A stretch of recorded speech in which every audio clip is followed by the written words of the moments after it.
పరమాత్మ స్వరూపులారా, ఈరోజు పొద్దున్నే మాకు అనుభవం వచ్చింది, మీతో షేర్ చేసుకుందాం అనుకుంటున్నాం. మేము చెప్పే ప్రతి మాటలో మీకేదో ఫిలాప్స్ ఇస్తున్నాం, మీకేదో అనుకోవద్దు, మాకు తెలిసిన అనుభవం చెబుతున్నాం. మీకు ఏదైనా అవకాశం ఉంటే వాడుకోండి, లేకపోతే లేదు. దానికి పెద్ద ఇంపార్టెంట్ ఇవ్వాల్సిన అవసరం లేదు, ఎందుకంటే దానికి మేము ఇంపార్టెంట్ ఇవ్వట్లేదు కాబట్టి. ఎందుకంటే ఇంపార్టెంట్ అని వచ్చింది కాబట్టి చెబుతున్న ప్రతి వ్యక్తికి ఏమైపోయిందంటే, ఇంతకు ముందున్న జీవితం ఇప్పుడు జీవితాలకి ఏంటంటే దేహానికి ఎక్కువగా మనిషి ఇంపార్టెంట్ ఇస్తున్నాడు. ఇదే ఇంపార్టెంట్ అనేది దీనికే ముఖ్యత.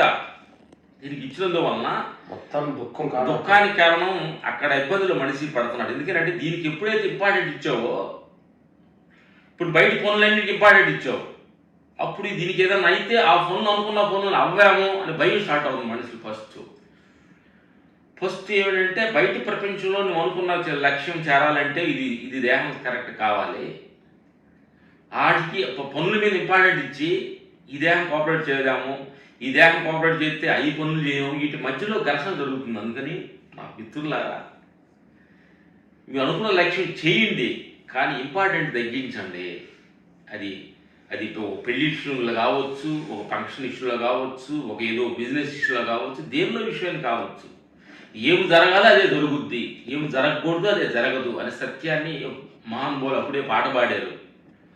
అనుకున్నాయన్నీ జరగవ కొన్ని, అనుకోలేదని ఆగవ కొన్ని అని ఎప్పుడు మహానుభావులు గొప్ప పాట పాడారు. అట్లాగే మనం ఏమనుకున్నావో కొన్ని అయ్యే జరుగుతాయి, ఏం అనుకోలేదో కొన్ని అన్నీ జరుగుతాయి అనే సత్యాన్ని ఆ భగవంతుడి మీద భారం వేసుకుని వెళ్ళే తప్ప, ప్రతి దాన్ని కూడా అన్నిటి మీద ఇంపార్టెంట్ ఇచ్చేసి ఏమవుతుందో ప్రతి క్షణం భయంతో మనిషి జీవిస్తున్నాడు. ఆ భయం వల్లనే షుగరు, బీపీలు, బ్లడ్ ప్రెషర్లు అన్నీ కూడా రావడానికి కారణం అవుతుంది. అందుకని పెద్దగా ఇంపార్టెంట్ ఇవ్వాల్సిన అవసరం లేదు. అన్నిటికంటే కూడా భగవంతుడికి ఇంపార్టెంట్ ఇస్తే ఇవన్నీ సాధారణంగా చిన్న అయిపోతాయి సత్యాన్ని చెప్పుకుంటూ, భగవంతుడికి ఇంపార్టెంట్ తగ్గించేసి ప్రపంచ విషయాలకి ఇంపార్టెంట్ ఎక్కువ ఇచ్చినందువలన, ప్రపంచ విషయాలకి ఎక్కువ ఇంట్రెస్ట్ చూపించినందువలన మనకు బాధలు వస్తున్నాయి అని చెప్పి ఈ సందర్భంగా చెప్పుకుంటూ, వీటన్నిటికంటే భగవంతుడికి బాధ్యతగా జీవించండి, భగవంతుడికి ఇంపార్టెంట్గా ఉండండి, భగవంతుడికి నచ్చేలాగా ఉండే పని అయితే ఈ పెద్ద ఇంపార్టెంట్ మనం ఏం చేయమనే సత్యాన్ని. ఆత్మమిత్రులందరికీ మా హృదయపూర్వక నమస్కారాలు.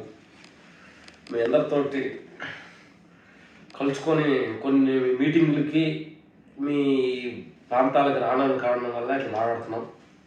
బాగుమంది ఎందుకు మనం షూటింగ్లో బిజీ కూర్చున్నందువల్ల మేము కలుసుకోవడం వల్ల ఇలా మాట్లాడుతున్నాం. ఏమంటే తప్పుడు క్షమించండి. ఈరోజు ధ్యానంలో వచ్చిన అద్భుతమైన అనుభవం ఏంటంటే, మిత్రులారా, ఒక మనిషికి 40 సంవత్సరాల వయసు అనుకుంటే 20 సంవత్సరాలు నిద్రలో గడుపుతున్నాడు, 20 సంవత్సరాలు భౌతిక ప్రపంచంలో గడుపుతున్నాడు.